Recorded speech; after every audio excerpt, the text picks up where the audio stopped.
আজকে আমরা 3টা জেলাকে একসাথে করেছি এবং আমাদের 3 জেলার 3জন ভাই তাদেরকে আমরা এখানে নিয়ে এসেছি।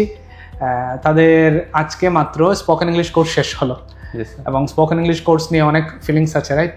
জি স্যার, পজিটিভ ফিলিংস আছে, অনেক আছে না? এবং প্লাস কমপ্লেইন থাকলে সেটাও প্রয়োজনে আমরা ভিডিওতে বলে দেব। অ্যাকচুয়ালি এখানে কমপ্লেইন করার সিস্টেমই নেই। আমাদের মনে হয় এই ক্লাসে যত 2 মাস ক্লাস হয়েছে, কিন্তু এর মধ্যে যে আমরা কতটা নোটিশ গেছে যে কোনো কমপ্লেইন আছে কিনা।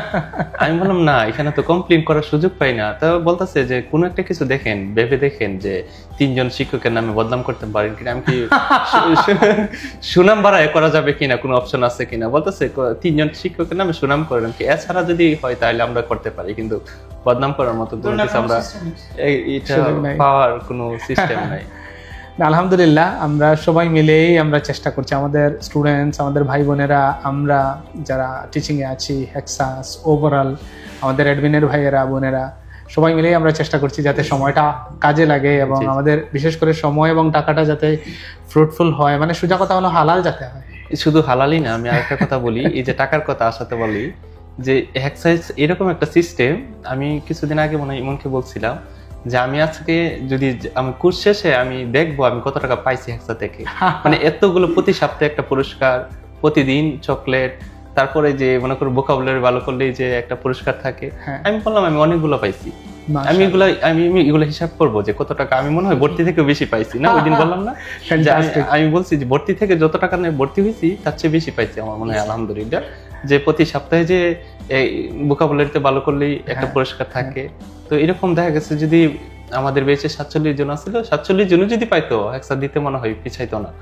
দেখা গেছে 5 জন যদি ভালো করছে, যে 15টা ভোকাবুলারি হইতো, 15টাই যদি সবার হয়েছে 5 জনকে দিছে। এই সিস্টেমটা আসলে ভালো ছিল, মানে আমার উৎসাহ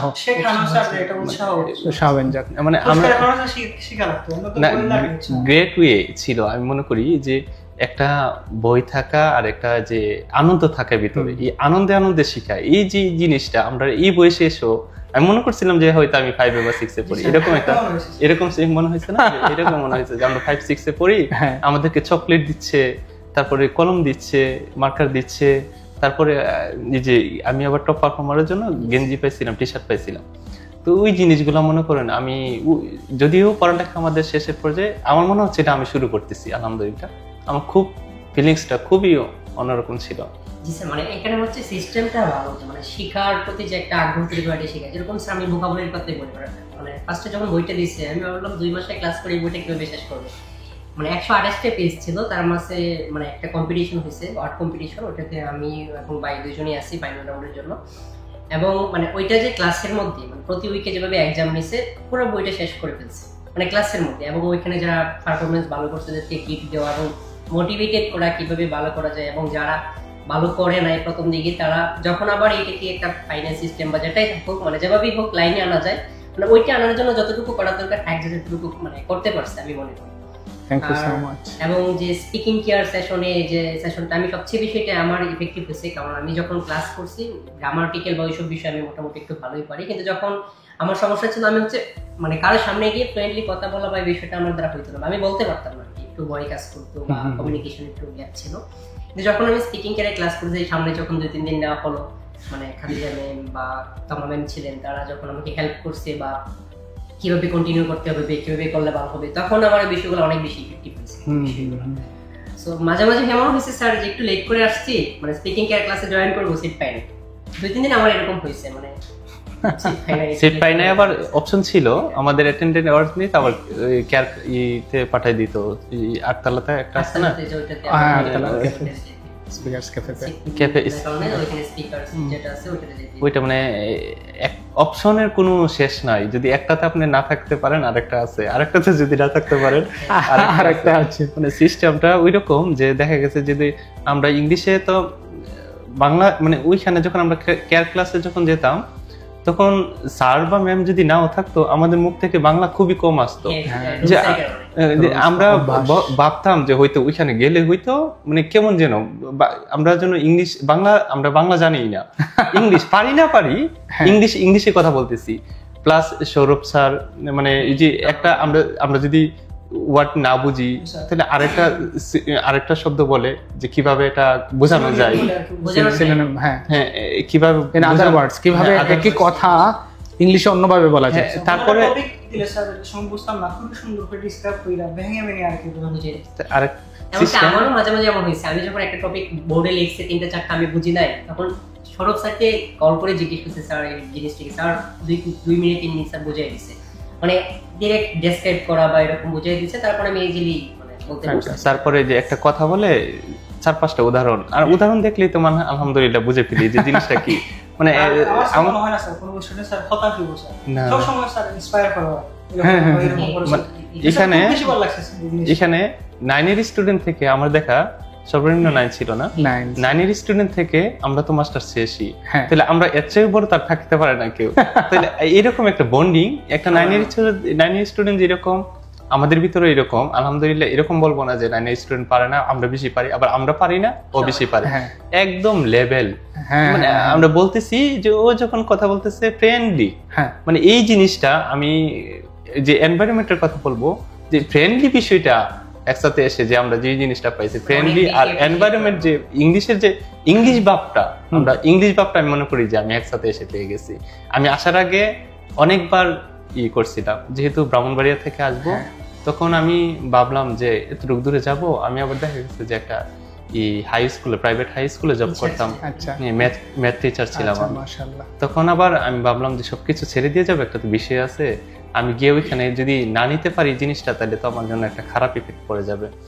তখন আবার এই হেক্সা থেকেই পাস করে আমার ছোট ভাই একটা লন্ডন গেছে, সিলেটেরই। আচ্ছা, ওইটা আমি ওরে নক দিলাম, আমার বন্ধু বান্ধব কিছু আছে ওদেরকে নক দিলাম যে সিলেট, আমি তো জানি সিলেট ভালো, এখন সিলেটের কোন প্রতিষ্ঠানটা ভালো আমাকে ওইটা জানতে হবে।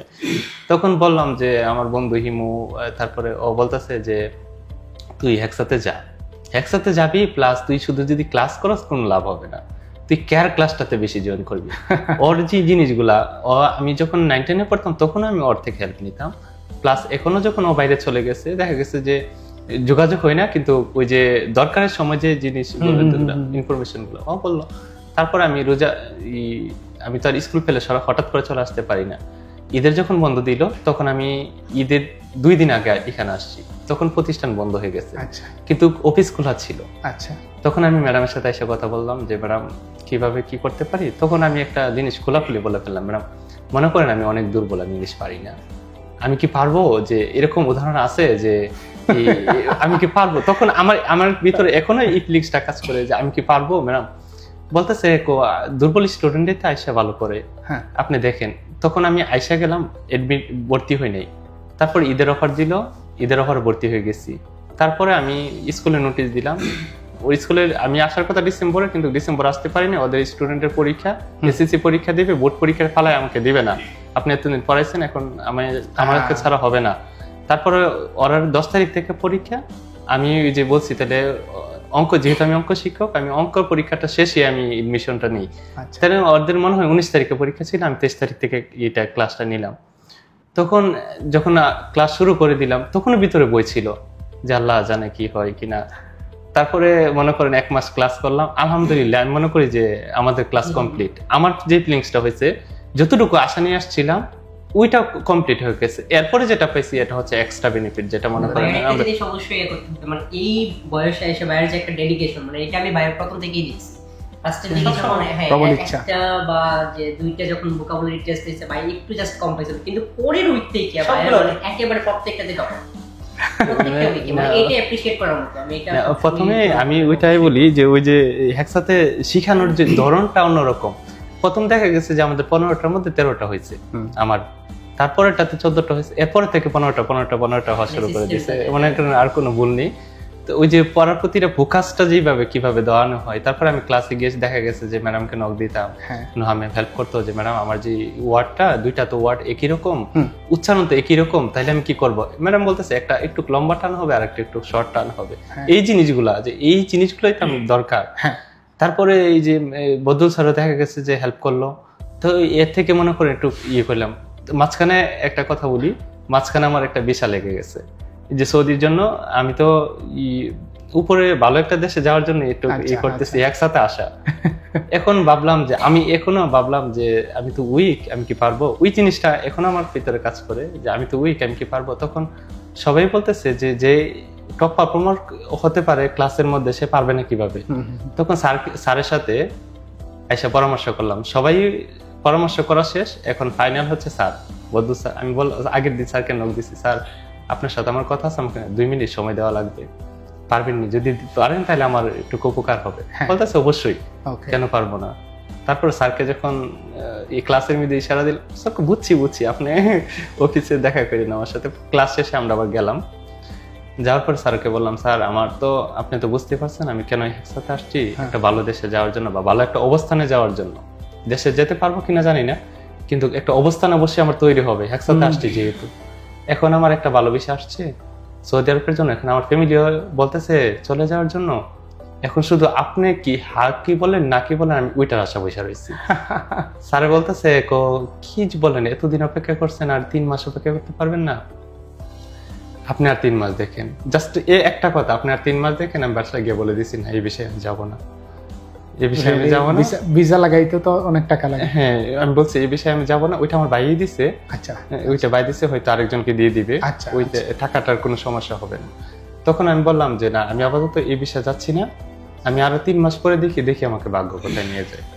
ওইটা হচ্ছে স্যারের এপ্রিসিয়েটে, যদি আলহামদুলিল্লাহ ভালো হয় আমি বলবো স্যারের একটা অবদান আমার ভিতরে, যে জিনিসটা ইনশাআল্লাহ যে ফিউচারের জন্য আর কি। না, অফকোর্স, কারণ যদিও ঠিক আছে মিডল ইস্ট বা সৌদি আরব ঠিক আছে, কিন্তু আমাদের তো আলটিমেটলি তো সাফার করতে হয়। তারপরে স্যার বলতেছে এরকম না জিনিসটা, আমি মনে করি এটা তো বাইরে তো মনে করেন আমরা অবশ্যই চেষ্টা করি যাওয়ার জন্য, আমাদের ক্যারিয়ার একটু ভালো করার জন্য। হ্যাঁ, এছাড়াও দেখা গেছে যদি দেশেও থাকে আইএলটিএস করলে তো কোনো ক্ষতি নাই না।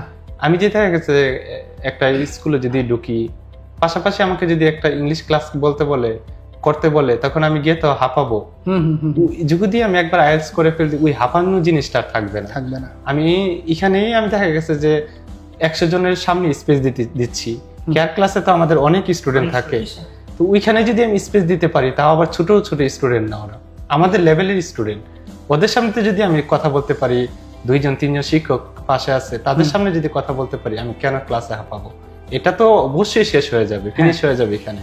আমি এই বিশ্বাস থেকে আমি মনে করি যে ইংলিশ শুধু বাইরে যাওয়ার জন্য না, আপনি যদি দেশেও কোনো কিছু করেন, আপনার যে জড়তা কাটানোর জন্য, ওইগুলার জন্য মনে করেন আমারই দরকার আইএলটিএস বা স্পোকেন। আচ্ছা, আমরা কথা বলছিলাম যে 3 জেলার 3 ভাই, কিন্তু জেলাগুলো আর আমরা উল্লেখ এখনো করিনি। এবার মনে হয় আমরা আমাদের পরিচয়, জেলা, আমরা কোথা থেকে আসলাম, কেন আসলাম, আর কেন এভাবে এই যে ভাই শিক্ষকতা পেশাতে মানে আপাতত বিরতি দিয়ে আইএলটিএস এর জন্য, ইংলিশের জন্য, স্পোকেন ইংলিশ কোর্সে ওনারা ভর্তি হলেন, এই যে সিলেট চলে আসা, এই ব্যাপারে একটু আমরা জানি। তো প্রথমে ভাইকে দিয়ে শুরু করি যে ভাই কোন জায়গা থেকে? আমার বাসা হচ্ছে নেত্রকোনা। আচ্ছা, নেত্রকোনা থেকে সিলেট মানে কিভাবে? স্যার আমি হচ্ছে মানে সিলেট নার্সিং কলেজে BSc nursing student, Sylhet medical ইউনিভার্সিটির আন্ডারে। ওকে, সো স্যার মানে আমার ইংলিশে একটু সমস্যা, মানে ফ্লুয়েন্টলি কথা বলা বা কমিউনিকেশন করা একটু সমস্যা, এজন্য স্যার মানে সময় পাইতেছিলাম না। এজন্য এবার ঈদের মানে আগে একটু সময় পেলাম, তখন খোঁজ নিলাম যে একটা যে অফার দিয়েছে। হ্যাঁ, তো ভাবলাম যে তাহলে ভর্তিতে নেওয়া দরকার, তারপরে এসে ভর্তি নিলাম। নেওয়ার পরে ক্লাস ছিল, শুরু করলাম। সো প্রথম দিকে একটু টাফ ছিল অ্যাডজাস্ট করাটা। তারপরে যখন আমি 1 সপ্তাহ চলে গেল, ক্লাস টেকিং কেয়ারে জয়েন করলাম, তারপরে যে সিস্টেম সবগুলোর সাথে আমি ইন্ট্রোডিউস হয়ে গেলাম, তখন আসলে আমার জন্য সবগুলো ইজি হয়ে গেল। সো আলহামদুলিল্লাহ ক্লাস কমপ্লিট করার পরে আজকে শেষ ক্লাস ছিল। এখন আলহামদুলিল্লাহ অনেকটাই রিকভার করতে পারছি, মানে যে সমস্যাগুলো ছিল বা প্রবলেমগুলো তখন ফেস করতাম, এখন আলহামদুলিল্লাহ অনেক রিকভার করতে পেরেছি। এই হ্যাকজাজের সহযোগিতার কারণে মাশাআল্লাহ এবং অ্যাডমিনিস্ট্রেশন সবকিছু মিলিয়ে আসলে হ্যাকজাজের অনেক অবদান আসলে আছে এটা আমি মনে করি। মাশাআল্লাহ। আমি আজকেস নেত্রকোনার ভাইকে অসংখ্য ধন্যবাদ। মানে ইটস অলরাইট, পড়াশোনার সুবাদে হলেও সিলেটে থাকা, ইংলিশের সাথে থাকা ফ্যান্টাস্টিক, প্রশংসা পাওয়ার যোগ্য। আমি ভাইয়ের কাছে আসতেছি, একটু ভাইয়ের কাছ থেকে জানি ভাই কোন জায়গা, কোন জেলা? আমার আসলে জেলা হচ্ছে সুনামগঞ্জ, হ্যাঁ। আর আমার গ্রামের বাড়ি হচ্ছে হাতিয়া, এটা হচ্ছে দিরাই উপজেলায়। দিরাই উপজেলার হাতিয়া, হ্যাঁ, এখান থেকে আমাদের অনেক স্টুডেন্ট আছেন। জি, তো আমি আসলে পড়ালেখা করেছি মাদ্রাসায়। প্রথমত ক্লাস 5 পর্যন্ত পড়েছি স্কুলে, তারপর আমি হাফিজিতে ভর্তি হই, হাফিজি শেষ করি, তারপর ডিরেক্ট ক্লাস 8-এ ভর্তি হই। আচ্ছা। এখানে প্রায় 4 বছর মতো গ্যাপ আছে আমার। তো আমি দাখিল দিয়ে দেওয়ার পর আমি অ্যাডমিশন নেই আমাদের সোমালিকা মাদ্রাসা, আমি ফার্স্ট ইয়ারে এখন আছি বর্তমানে। তো আমাদের এলাকার অনেকে আছে যারা এখান থেকে আয়াজ করছে, আমাকে অনেকে পরামর্শ দিয়েছে যে তুমি যদি আয়াজ করতে চাও এখান থেকে করলে ভালো হবে। তারপর দেখলাম অফার দিল, অ্যাডমিশন নিলাম। আসলে প্রথমত খুবই নার্ভাস ছিলাম, এত বড় একটা প্রতিষ্ঠান, কিভাবে কি করবো। তারপর যখন আসলাম, কয়েকটা ক্লাস করলাম, স্যার ম্যাম এত ফ্রেন্ডলি আমি আসলে ভাবতে পারিনি। আর আমাদের ক্লাসের যে পরিবেশটা খুবই মনোমুগ্ধকর, আসলে যারা এখানে আসে নাই তারা বুঝতে পারবে না। তো ক্লাস করলাম, ভাইদের সাথে অ্যাডজাস্ট করলাম, স্যার ম্যাম আসলে খুবই ফ্রেন্ডলি, খুবই হেল্প করেছেন আমাদেরকে। আমি মনে করি প্রথম থেকে আমার যে অবস্থা ছিল এখন যে অবস্থা, আলহামদুলিল্লাহ আলহামদুলিল্লাহ, খুবই ভালো। মাশাআল্লাহ মাশাআল্লাহ। পরবর্তীতে আইএলটিএস যাওয়ার প্ল্যান আছে? জি ইনশাআল্লাহ। কনভার্সন ফ্যান্টাস্টিক ইনশাআল্লাহ। ভাই হ্যাঁ, আচ্ছা, আর কি বলবো, সবসময় স্যার ম্যাম আর কি কনফিডেন্সটা সবসময় বুস্ট করে রেখেছে। কোনো সময় এমন হয় নাই যে স্যার ম্যাম এমন কোনো কথা বলেছে যার কারণে কনফিডেন্সটা ডাউন হয়ে গিয়েছে। সবসময় আমাদেরকে এনকারেজ করেছেন যে এভাবে করলে, যে এভাবে করলে ভালো হবে। আসলে খুবই হেল্প হয়েছে। আর আলহামদুলিল্লাহ এখন সামনের দিকে আর কি মুভ করার চেষ্টা, আরো ভালো কিছু হবে ইনশাআল্লাহ। আইএলটিএস একটা সফল স্কোর, জি বিদেশে যাওয়া ইনশাআল্লাহ। ইনশাআল্লাহ। ভাই আপনি বলেন যে আপনি কোন জায়গা থেকে? আমি আসছি, অলরেডি কথা হয়েছে, বাট আমি আসছি ব্রাহ্মণবাড়িয়া থেকে। ব্রাহ্মণবাড়িয়া হচ্ছে আমাদের ব্রাহ্মণবাড়িয়া জেলা, ব্রাহ্মণবাড়িয়া উপজেলা, গ্রাম হচ্ছে বরিশাল। হ্যাঁ, বরিশাল। তো ওইখান থেকে আমার আইএলটিএস করব অনেকদিন থেকে আশা, হয়তো কোনো কারণে হচ্ছিল না। আর প্রতিষ্ঠান সিলেট আমি অনেক আগে থেকে পরিচিত, যদিও তেমন একটা পরিচিত না, কিন্তু আমার জানা ছিল কিছুটা। তখন আমি খবর নিলাম যে কিভাবে আইএলটিএস করা যায়। তখন আমার বন্ধু বান্ধব সিলেট যারা আছে তাদেরকে নক দিলাম, যদিও তাদের সাথে অনেকদিন ধরে কমিউনিকেশন ছিল না। তখন আবার নক দিলাম যে কিভাবে কি করা যায়, তোমরা তো আইএলটিএস করে গেছো, তো একটা ভালো প্রতিষ্ঠানের খবর দাও আমাকে, যেটাতে মনে করো আমি গ্যাসিরা আইএলটিএস এ ভর্তি হতে পারবো। তখন অনেকেই বলতেছে যে উপশহর, আম্বরখানা এবং হেক্সাসের কথা বললো, তিনটাই অফার করলো যে কিভাবে করা যায়। তখন আমি বললাম যে দেখো আমি তো কিরকম স্টুডেন্ট তোমরা জানোই, তো আমি মূলত যে তারপরে আবার দেখা গেছে স্যার আমি একটা স্টাডি গ্যাপ পড়ে গেল, যে দেখা গেছে আমরা ইন্টারমিডিয়েট পরে আর ইংলিশের সাথে তেমন একটা সম্পৃক্ত থাকি না। তাহলে যেহেতু আমি ইন্টারমিডিয়েট দিয়ে দিয়েছি 2015 সালে, আর এখন হচ্ছে 2025, 10 বছরের গ্যাপ পড়ে গেছে। ওই ক্ষেত্রে যেহেতু আমি ইংলিশের তেমন নাড়াচাড়া করি না, আমি যদিও ইংলিশ শিক্ষক, তবে এটা ম্যাথ শিক্ষক, ওই ক্ষেত্রে আমার ইংলিশ কোনো ক্লাস ছিল না, তাহলে তো আমি ইংলিশের সাথে সম্পৃক্ত না। তাহলে আমি ভাবলাম যে নিজেকে তো আমি উইক হিসেবে প্রেজেন্ট করতে হবে। তখন আমি বললাম আমি উইক, তুমি এরকম একটা সাজেস্ট করো যাতে মনে করো আমি উইকনেসটা কাটাইতে পারি। উইকনেসটা কাটাইলেই দেখা গেছে যে আমি আইএলটিএস এ ভর্তি হতে পারবো। তারপরে আমাকে অনেকে সাজেশন দিল। এখন এখানে যখন আসলাম, মানে সবাই থেকেই তো আমি পরামর্শ নিচ্ছি, এখানে কথা অনেকে বলছে, বলার পরে আবার বলতেছে পারবেন কিনা, এখানে তো অনেক পড়া দেয়। তারপরে বলতেছে যে অনেক পড়া দেয়, পড়া আপনি, আমি আবার ওদেরকে বলছিলাম যে একটু পাকনামি পড়া বলে না, আমি বলছিলাম দেখো একসাথে যদি 2টা প্রতিষ্ঠানে ভর্তি হয়ে যায়। তখন আমি বললাম, তখন আমার একটা ছোট ভাই বলতেছে আপনি হেক্সাসের পড়াই তো শেষ করতে পারবেন না, আপনি 2 প্রতিষ্ঠানে। আমি পরে বলতেছে ভাই পড়া প্রচুর দেয়, আমি কি দরকার আমার এটা, তুমি বুঝতেছো না কেন, যেটাতে পড়া প্রচুর দেয়, যেটাতে চাপ দেয়, আমার ওইটা দরকার। কারণ আমি চাপের উপর থাকতে চাই। আমি এরকম একটা জিনিস যদি মনে করেন চাপ দেয়, তাহলে আলহামদুলিল্লাহ পড়া আমি পিছাবো না। আবার যদি চাপ না দিয়ে দেখা গেছে যে কিরকম একটা জিনিসটা হয়ে যায়। তখন আমি এই সম্পর্কে জানলাম, এবং যে ছোট ভাইয়ের কথা বলতেছি, ওর ছোট ভাইকে নিয়ে আমি ঈদের আগে শুধু হেক্সাসে কথা বলবো, তার জন্য ব্রাহ্মণবাড়িয়া থেকে আসছে, শুধু কথা বলার জন্য। কথা বল, এবং আয়সা দেখি যে প্রতিষ্ঠান বন্ধ কিন্তু অফিস খোলা।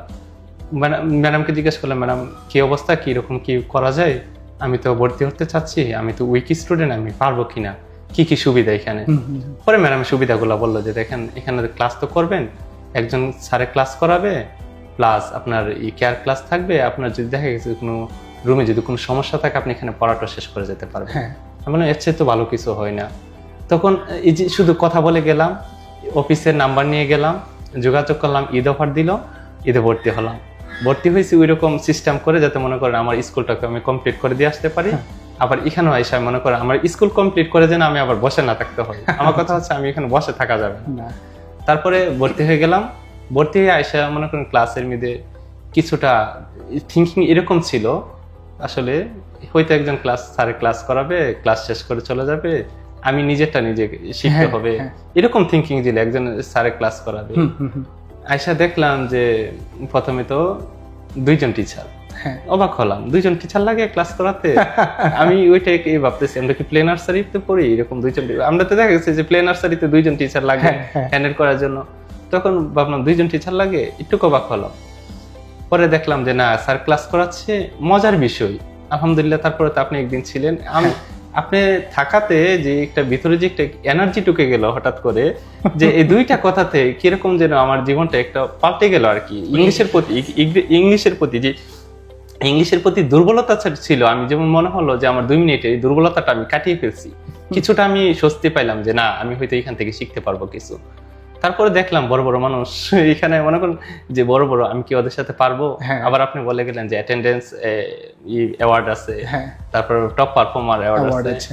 তখন মনে মনে ভাবলাম না, এগুলো আমার কপালে থাকবে না, এটা শিওর ছিলাম যে এগুলো আমার কপালে থাকবে না, হয়তো আমি এগুলা পারবো না। তারপরে স্যারে কন্টিনিউ করলো ক্লাস। 2 জন ক্লাসের কেন টিচার দরকার বুঝতে পারলাম। একজন আধা ঘন্টা আগে এসে হোমওয়ার্ক গুলা, ভাবছিলাম যে হোমওয়ার্ক গুলো হয়তো দেখা হবে না, আলহামদুলিল্লাহ সবাই হোমওয়ার্ক দেখা, ভিডিও রেকর্ড করা, বিভিন্ন অ্যাক্টিভিটিস। আমি পড়তে কি না, তারপরে ভাবছিলাম শুধু ইংলিশ স্পোকেন করব, এর মধ্যে আবার লিসেনিং, রাইটিং। আমি যেমন মনে হলো যে আমি আইএলটিএস এ ভর্তি, আমি মনে হলো যে আইএলটিএস এ ভর্তি। তখন আমি ভাবলাম যে না, এখানে তো ভর্তি হয়েছিলাম একটা আশা করে, এখন দেখছি ওভার পাচ্ছি, এখানে পাওয়ার কোনো শেষ নাই। তারপরে বলতেছে যদি আমরা কেয়ার ক্লাসে গেলাম, কেয়ার ক্লাসের পরিবেশ আরো মনোমুগ্ধকর ছিল। 3 দিন অফার দিছে ওরা, 3 দিন, কিন্তু আমরা করতেছি 6 দিন। এখানে কোনো আমাদের তো এক্সট্রা বেনিফিট, এটা এক্সট্রা বেনিফিট। তারপরে যখন ইংলিশ ক্লাসে বলতেছে যে ইংলিশ ক্লাসে যদি কথা বলো, বাংলাতে কথা বলো, ফাইন দিতে হবে, 10 টাকা ফাইন দিতে হবে। ভাবলাম যে পারবো নি, এখানে চিন্তার বিষয় ছিল না। তখন আমরা এতক্ষণ টানা 1 ঘন্টা মানে বাংলা অ্যাভয়েড করে থাকবো, বাংলা হারাম, কুল্লি হারাম। তারপরে আমরা বলতেছি যে আমরা কি পারবো। তখন গেলাম, গিয়ে দেখলাম যে ম্যাডাম তো ম্যাডাম না, স্যার তো স্যার না, যে না আমাদের ফ্রেন্ড, এরকমই তো। যে সৌরভ স্যার একদম কাছে গিয়ে যে যদি আপনি না বুঝেন তাহলে করবেন কি যেন বলে, বাংলাতে খাতার মধ্যে লিখবেন, কিন্তু বলা যাবে না, ডাইরেক্ট কথা বলা যাবে না, বললে ফাইন দিতে হবে। তো আলহামদুলিল্লাহ লেখা লাগছে না। তো এই যে যদি প্রশ্ন করার সাথে সাথে স্যার যে উত্তরগুলা দিচ্ছে, উত্তরের সাথে উদাহরণ দিচ্ছে, আলহামদুলিল্লাহ আমরা বুঝে গেছি। এই যে মনে করেন আমাদের এই যে 2 মাসের জার্নিটা, আমার কাছে মনে হচ্ছে 1 সপ্তাহ আগে হয়তো ভর্তি হয়েছি আমি। আমার কাছে মনে হয়েছে যে আনন্দদায়ক ছিল। আর আমাদের ক্লাসের যে বন্ধু বান্ধব বলেন, যে ক্লাসমেট গুলা ছিল, আমাদের কাছে মনে হয় নাই যে, এখনো মনে হয় না যে আমরা 2 মাসের পরিচিত। 3 জন কি ফ্রেন্ডস? না, আমরা 3 জন ফ্রেন্ডস না, বাট এখন ফ্রেন্ডস। আমরা বয়সের ডিফারেন্স আছে, পড়াশোনার পার্থক্য আছে, কিন্তু একসাথে আমরা ফ্রেন্ড। কিন্তু মেন্টালিটি সবার একই রকম, সবার একই। বাকি যারা স্টুডেন্ট যারা আছে সবার সাথে আন্ডারস্ট্যান্ডিং এবং কমিউনিকেশন সবার সাথে সেম। মানে ভাই যেটা বললো, ক্লাস 9 এর একজন স্টুডেন্ট আছে, ওর সাথে যেরকম আমার সাথে, ভাইয়ের সাথে যেরকম, ইমনের সাথেও সেম। মানে ওই যে ক্লাস 9 টু মাস্টার্স, কোনো গ্যাপ, মানে you are friendly, maybe you are not friends, শুধু এটা বাট ইউ আর ফ্রেন্ডলি। যে হেক্সাতে আসার পরে উই আর ফ্রেন্ডস। তারপরে দেখা গেছে যে একজন হোমওয়ার্ক কমপ্লিট করতে বলে গেল, ও বলতেছে ঈদের আগে আসবা না, কি তুমি কেন আসবা না, তুমি আসা লাগবে, যদি না আসো অ্যাটেন্ডেন্স এর পাবা না। ফ্যান্টাস্টিক। তখন আমি বললাম যে তুমি যদি না আসো অ্যাটেন্ডেন্স এওয়াজ পাবা না। আমি বলছি এমনকি আমার বাসা ছিল নেত্রকোনা, মানে ঈদের সময়, আগে মিড টার্ম এক্সামটা ছিল, স্যার বলতেছে এক্সামটা তাহলে দিয়ে যাও, তো এক্সামটা দিয়ে গেছি, তো বাসা থেকে আসবো, আব্বা বলতেছে যে এত তাড়াতাড়ি আরো 2টা দিন থাকতে। তারপর ক্লাস মিস হয়েছিল, কিন্তু ভাই আমাকে খোঁজ নিছে, বা অনেকে খোঁজ নিছে, ভাই আপনি কবে আসবেন, বা আমি বলতেছি যে ভালো লাগে না, কেমন যেন লাগে স্যার, বিশ্বাস করেন একটা ক্লাস যদি একজন যদি মিস হয়ে যায় কেমন যেন লাগে যে ও আসলো না আজকে, আগে গিয়ে মেসেজ দিতেন তুমি কেন আসলে না। এরকম এনজয় করা আছে লাস্ট মিড টাইম এক্সাম আগে একবার খুব বেশি বৃষ্টি হয়েছিল, বন্যা মতো অবস্থা হয়েছিল স্যার, হাঁটু পানি ছিল, হাঁটু পানি ছিল, ক্লাস আসছিল, চোখাটাতে পানি ছিল, আমার প্যান্ট ভিজে গেছে এতটুকু পর্যন্ত, কাপড় ভিজে গেছে, ছাতা ছিল, মানে ওই দিন স্যার 47 স্টুডেন্টের মধ্যে মেবি 37 স্টুডেন্ট উপস্থিত ছিল, মাশাআল্লাহ। মানে আমাদের মোটিভেশনটা এরকম ছিল যে না আসতেই হবে, যত যেই কোনো পরিচয়।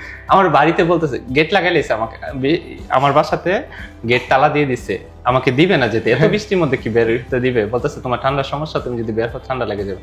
আমি বলছি না যেতে হবে, স্যার বলে দিছে যেতে হবে, যদি মনে করেন এখানে ভূমিকম্প হয় যেতে হবে।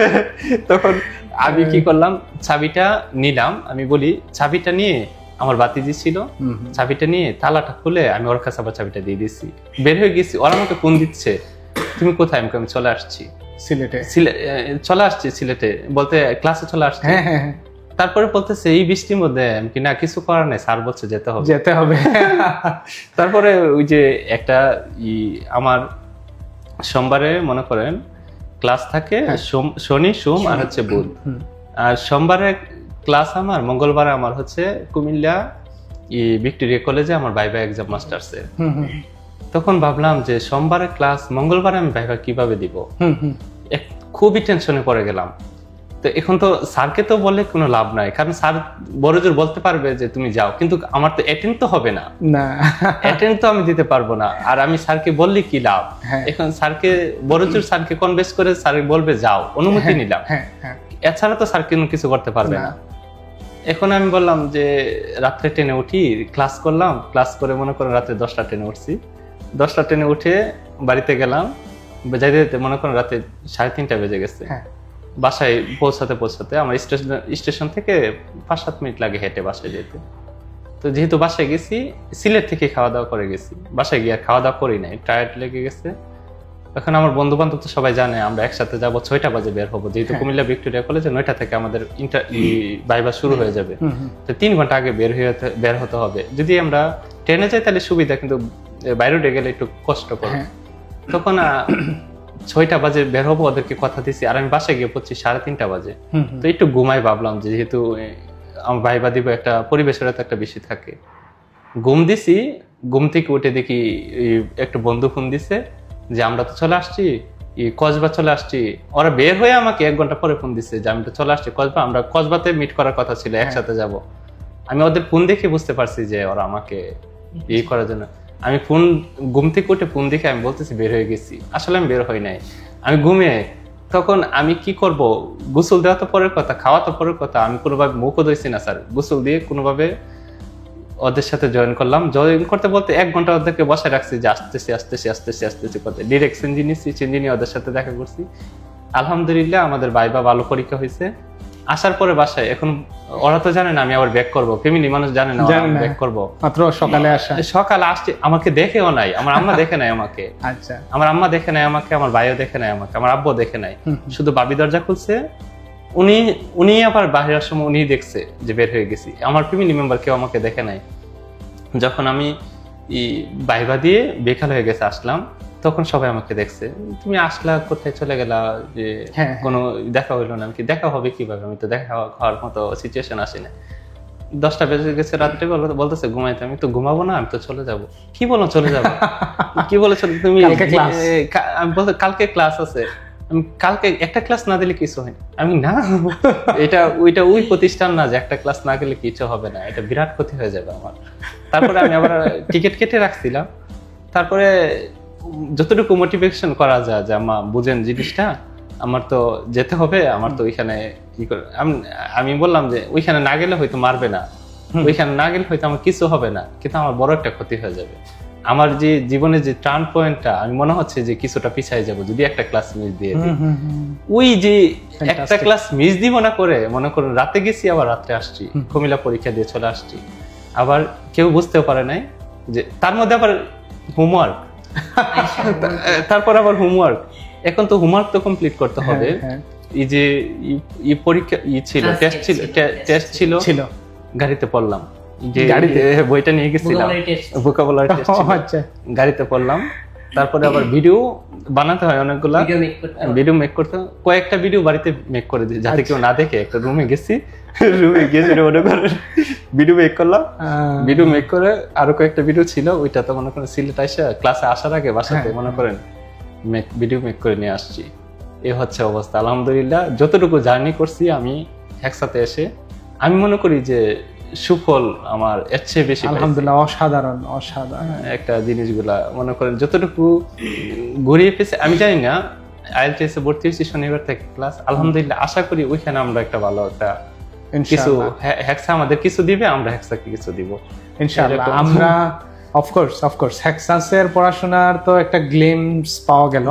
বলতে আমরা যেটা বললাম না, যতটুকু আশা করে গেছিলাম হয়তো একজন স্যার ক্লাস করাবে, চলে যাবে, আমরা নিজেরা পড়া শিখতে হবে। আমরা কিন্তু আমরা নিজেরাই শিখছি, কিন্তু ওনারা কিভাবে শিখাই দিছে আমার মনে হচ্ছে যে জাদু আছে, শেখার হচ্ছে প্রসেসটা স্যার টোটালি মনে হচ্ছে একটা জাদু আছে একটা সিস্টেমের মধ্যে, একটা পরিবেশ প্রপারলি যে গাইড করা এটা মানে করতে পারছে। তারপরে বললাম যে তোমরা কেন করবা না, ও আছে রিয়াদ ভাই আছে, বললাম কেন করবেন না, আপনারাও পড়েন, ভোকাবুলারি পারেন। রিয়াদ ভাইও পরে দেখা গেছে যে পাইছে, ভোকাবুলারি টেস্টে ভালো, ইমনও ভালো। দেখা গেছে যে না আমরা পারতে হবে। এই যে ভোকাবুলারি গুলো আমি প্রথমে মনে করছিলাম এই বইটা ওকেজি, সিরিয়াসলি ঠিক না রিয়াদ ভাই? এরকমই ফিলিংস কাজে লাগবে না যে এই বইটা ওকেজি। তারপর 128 পেজ। তখন আবার যখন ভোকাবুলারি চলে আসলো, টেস্ট প্রাতিষ্ঠানিক ভাবে ভোকাবুলারি টেস্ট দিতে হবে, তখন কিভাবে স্যার কি বলবো যে আমাদের মনে হয় 8 দিন সময় ছিল না, 128 পৃষ্ঠা পড়তে হবে। চিন্তাই করা যায় না, 128 পৃষ্ঠা, 200-2100 প্লাস ওয়ার্ড, 2100 প্লাস, কিভাবে শিখবো? অনেক দিন মনে করেন রাতে তো ঘুমাই নাই, বিশ্বাস। এই যে ফজর আজান দিচ্ছে, ঘুম পাচ্ছে, ঘুমাইলাম, আবার 10টা বাজে উঠে গেলাম, আবার ভোকাবুলারি। ভাই বলতেছি কি করতেছি এগুলা শুধু এই যে নিয়ে। আমি বললাম না, আমাকে টিকতে হবে, আমাকে যেভাবে হোক পারতে হবে, এবং আমি যদি টিকি দেখা গেছে যে আমার মন মানসিকতাটা আরো বড় হবে, আমি আরেকটা ভালো একটা পারফরম্যান্স দেখাতে পারবো ইনশাআল্লাহ। ভাই সিলেক্টেড ফাইনাল রাউন্ডের জন্য কম্পিটিশন যেটা জি আমরা ফাইনাল রাউন্ডে, গ্র্যান্ড ফিনালে ইনশাআল্লাহ। জি আমরা দুইজনই সিলেক্টেড হয়েছি মাশাআল্লাহ। দেখা গেছে যে একটা ভালো একটা পর্যায়ে মনে করেন যে 10 দিনের ভিতরে পুরো ভোকাবুলারি বই শেষ করে ফেলা, এই চিন্তায় যে করতে পারছে না, সে আলহামদুলিল্লাহ শেষ করে সিলেক্ট হয়ে গেছে। এটাই মনে করেন যখন ভাবি যে এরকম কি আমার দ্বারা সম্ভব ছিল। এই ডেডিকেশন, পরিবেশ, আসল কথা স্যার পরিবেশ, যে এই যে পরিবেশটাতে মনে করেন যে ক্লাসে ঢুকি বা একসাথে যখন আইসা আমরা পাড়া দিই, তখনই মনে হয় জানেন না অনেক কিছু শেখা শুরু করে দিছি। আলহামদুলিল্লাহ আশপাশেও সবার একই ধ্যান। শুধু এরকম না যে আমরা তো ক্লাস করতেছি, শুধু আশা করছিলাম একজন টিচার ক্লাস করবে, ক্লাস করে কেয়ার ক্লাসে 3 জন পাইছি। যদি অন্য আবার যদি দেখা গেছে 12টা ক্লাস করি আদার্স টিচার, আবার যদি 2টা বাজে করি আরেক টিচার, অনেক টিচার পাইলাম। প্লাস মনে করেন IELTS যে শিক্ষক আমরা তো পরিচিত না, ওনাদেরও ভর্তি হওয়ার আগে ওনাদেরও হেল্প পাইছি আমরা। জিজ্ঞাসা করলাম স্যার কেমনে করলে কি ভালো হবে। আলহামদুলিল্লাহ আমি দেখতেছি স্যারে 1 সেকেন্ডও দাঁড়াবে না, যেহেতু বলছি হেল্প লাগবে, একদম স্ট্যান্ড দাঁড়িয়ে গেছে, দাঁড়িয়ে বলতেছে একদম প্রপারলি যেভাবে গাইডে বোঝানো, একজন গার্ডিয়ান যেভাবে বোঝায় step by step guardian. Kashem sir মানে স্যার আমি এমনিতেও চিনি, মানে অনলাইনে স্যারের মাঝে মাঝে ভিডিও দেখি, মানে স্যারের যদি কখনো দেখছি সালাম দিছি, জিজ্ঞেস করছি স্যার কেমন আছেন, মানে স্যারে জিজ্ঞেস করবে ওটা, হ্যাঁ আপনি কেমন আছেন, কোনো সমস্যা, মানে স্যার নিজে থেকেই জিজ্ঞেস করবে। মানে এটা আসলে স্যার এই যে জিনিসটা মানে এই যে কাশেম স্যারই আমি হেল্প নিলাম, যে দেখেন বিশেষ করে আপনারা যখন মোটিভেটেড ভিডিওগুলো দেখি, মানে বিশেষ করে আপনি মানে ইদানিং যে মোটিভেশনাল ভিডিওগুলো দিচ্ছেন, এগুলো আসলে স্যার অনেক ইন্সপিরেশনাল। এগুলো দেখার পরে আমি 2-3 বার দেখি। ইংলিশ আপনি যখন দেখা গেছে যে ইন্টারমিডিয়েটের জন্য ভিডিও বানানো শুরু করে দিলেন, যে এগুলা মাথায় রাখতে হবে, আমার যত স্টুডেন্ট আছে, আমার যত ছোট ভাই আছে, সবগুলোকে মেনশন দিচ্ছি, এটা ওদের দরকার, এটা ওদের দরকার। যে এই জিনিসগুলো আমি বললাম না, যে একটা স্টুডেন্টকে একটা স্যারে যখন একটা হাসি দিয়ে কথা বলে, ওর ভিতরে যে কি একটা জাদু ঢুকাই দেয়, ওইটা মনে করেন আমি খুব ভালো করে জানি। হ্যাঁ, as you are a teacher. জি, আমি খুব ভালো করে জানি। যদি মনে করেন এর ভিতরে যেন একটা শক্তি চলে আসে, আমার ভিতরে এখানে শক্তি আসার পরে যেহেতু আমিও ছাত্র হয়ে গেলাম, আমার ভিতরে মনে করেন রিয়েলাইজ করতে পারলাম যে আমিও হয়তো কিছু আমি ইংলিশে এতটুকু আগানো সম্ভব ছিল না। আলহামদুলিল্লাহ এখন ভালো স্কোর পাইছি। দেখা গেছে যে ফার্স্ট টাইম এক্সাম গেল, সেকেন্ড টাইম এক্সাম গেল, আলহামদুলিল্লাহ আমাদের সবারই মোটামুটি ভালো একটা পয়েন্ট ছিল। তো আমি আশা করি না এতটুকু পয়েন্ট আমার আসবে, আলহামদুলিল্লাহ পয়েন্ট আসছে। এখন আমি ভবিষ্যৎ নিয়ে আশা রাখছি। আশা রাখি আইএলটিএস ভালো স্কোর আসবে ইনশাআল্লাহ। এবং আমি বলি এটা মাত্র শুরু। জি শুরু। হ্যাঁ, মর্নিং শোজ দ্য ডে। ইনশাআল্লাহ সামনে আরো অনেক বড় কিছু অপেক্ষা করছে। প্রথমত আমরা আইএলটিএস ভালো স্কোর তুলবো, দেন আমাদের স্বপ্নের দেশে যাব ইনশাআল্লাহ। সৌদি আরব থেকেও ভালো দেশ হবে ইনশাআল্লাহ। জি। আর বিশেষ করে আমাদের তো একটা টেন্ডেন্সি কাজ করে, বা এখানে ব্রাহ্মণবাড়িয়া ইনোওয়াট, আমি মাঝে মধ্যে মজা করে বলি যে ব্রাহ্মণবাড়িয়া ছাড়া হেক্সাসের কোনো ব্যাচ হয় না। তো এটা আসলে অনেকগুলো কারণে হয়তো। এক হচ্ছে যে হ্যাঁ, এই যে কিছু কম্পেয়ার করা, বা সিলেটে আইএলটিএসটা আসলে বা ইংলিশ শেখাটা আসলে অনেক ভালো হচ্ছে, আলহামদুলিল্লাহ এটা বলতে হয়। আর পাশাপাশি বিশেষ করে ব্রাহ্মণবাড়িয়া ইভেন নেত্রকোনার সাথেও কিন্তু কালচারাল একটা মিল আছে, একটু মিলে। হ্যাঁ, সিলেটে একটু কাছাকাছি। এই কারণে আমাদের এখানে হেক্সাসে কিন্তু ব্রাহ্মণবাড়িয়ার প্রচুর স্টুডেন্টস, সবচেয়ে বেশি যে কোনো জেলা। নেত্রকোনাও আছেন, নরসিংদী, কি বলে, টাঙ্গাইল, কিশোরগঞ্জ অনেক বেশি, টাঙ্গাইল, হ্যাঁ কিশোরগঞ্জ তো অনেক বেশি। এরপরে গাজীপুর, আজকে নারায়ণগঞ্জ, কক্সবাজার, এখানে অনেকগুলা, মানে নাটোর, পাবনা, বরিশালের স্টুডেন্ট আছেন, রাজশাহীর স্টুডেন্ট আছেন, রংপুরের স্টুডেন্ট আছেন, বগুড়ার স্টুডেন্ট আছেন, এরকম বিভিন্ন জায়গা থেকে। এরকম প্রায় 18-20টা জেলা বলতে গেলে এরকম আছেন স্টুডেন্টস। এরকমই তো যখন আমরা কেয়ার ক্লাসে একজনের সাথে আরেকজনের পরিচিত হই, তখন একজনে বলে না আমার বাড়ি রংপুর, আমার বাড়ি। আবার অবাক লাগে না স্যার যে এরকম, যে অবাক হই না যে কমন হয়ে গেছে। প্রথম হয়তো অবাক হতাম, আবার অবাক হইও না, কারণ আমি যেহেতু ব্রাহ্মণবাড়িয়া থেকে আসতে পারছি, সে কেন আসবে না? সবাই তো ভালো একটা প্রতিষ্ঠান চাই, সবাই তো একটা ভালো একটা পরিবেশ চাই। এই যে একটা ভালো পরিবেশের তুলনায় মনে করেন আমি যদি দেখা গেছে যে এখন যদি আমি আমাদের বাসা থেকে ঢাকা কাছে, সিলেট দূরে, এখন আমি ঢাকা গেলে আমার বাসাতে তার ফিরতে পারবো না, তাহলে আমার সুবিধা যেহেতু আমার সিলেট পাচ্ছি, তাহলে আমি 2 ঘন্টা রাস্তা অতিক্রম বেশি গেলাম, তাহলে অসুবিধা কি? আমি ভালো পরিবেশ পাচ্ছি, আমি ভালো একটা বেনিফিট পাচ্ছি। আমার তো দরকার শিখা, আমি শিখতে পারতেছি, প্রপারলি শিখতে পারতেছি, ওনারা আমাকে শিখাতে পারতেছে। এবার কৌশলে হোক, যেভাবে হোক, শিখতে তো পারতেছি। ওই যে তারপরে শিখাটাও তো একটা এনজয়ের মধ্যে আমরা শিখতেছি, একটা ঘোরের মধ্যে ছিলাম, যেন এই 2 মাস যেন আমরা একটা ঘোরের মধ্যে ছিলাম, যে একটা আনন্দের মধ্যে সেম ভাবে আগ্রহ হয়েছে। স্যারেরা দেখা গেছে এনজয়েবল না।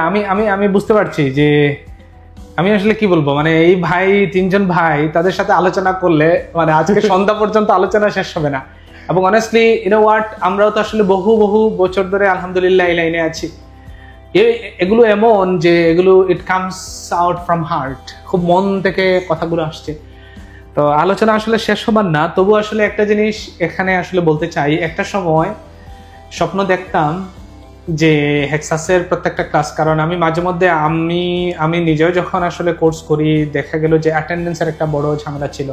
স্টুডেন্টরা আসলে নিয়মিত আসতে চাইতো না, আমাদের ক্লাসমেটস যারা মানে অনেক আগে আসতে চাইতো না তারা। কিন্তু তখন থেকে বা নিজেরাও আমরা যখন টিচিংয়ে আসলাম যে আমাদের ক্লাস হবে, আমাদের স্টুডেন্টস যারা আছে তারা থাকবে, ক্লাস মিস দেবে না, এরকম স্বপ্ন দেখতাম। কতটা বাস্তবায়িত হবে মানে চেষ্টাটা চলছিল, বাট রেজাল্ট কি হবে জানতাম না। কিন্তু আলহামদুলিল্লাহ বিশেষ করে মানে একটা ব্যাপার আসলে মানে মন ছুঁয়ে গিয়েছে যে হ্যাঁ, কষ্ট হয়তো হয়েছে যে মানে কি বলে ব্রাহ্মণবাড়িয়া যাওয়া, দেন কুমিল্লা ভিক্টোরিয়া কলেজে যাওয়া, নেত্রকোনায় বাড়িতে যাওয়া, অনেকদিন পরে নেত্রকোনায় বাড়িতে যাওয়া, অনেকদিন পরে দিরাইতে যাওয়া, আসতে ইচ্ছে করছে না, বাবা মা বলছেন যে বাবারে আরো 2টা দিন থেকে যা, তাও ক্লাস ধরার জন্য যে না মিস দেওয়া যাবে না, এটা যাইতে হবে, তোমরা কেউ বুঝতেছো না, ক্ষতি হয়ে যাবে।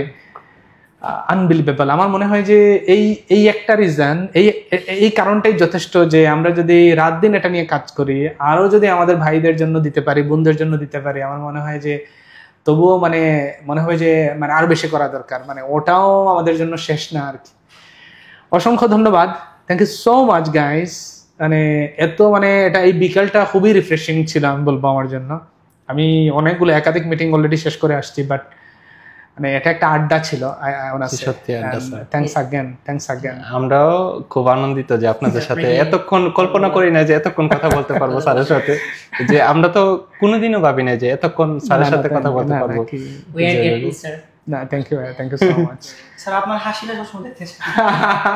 Always fantastic, sir, হাসিটা সবসময় মানে স্যার যখন কোনো কথা বলে বা করে মানে সবসময় স্মাইলিং খুব ফেস বেশি স্যার মোটিভেটিং স্যার। এটা আসলে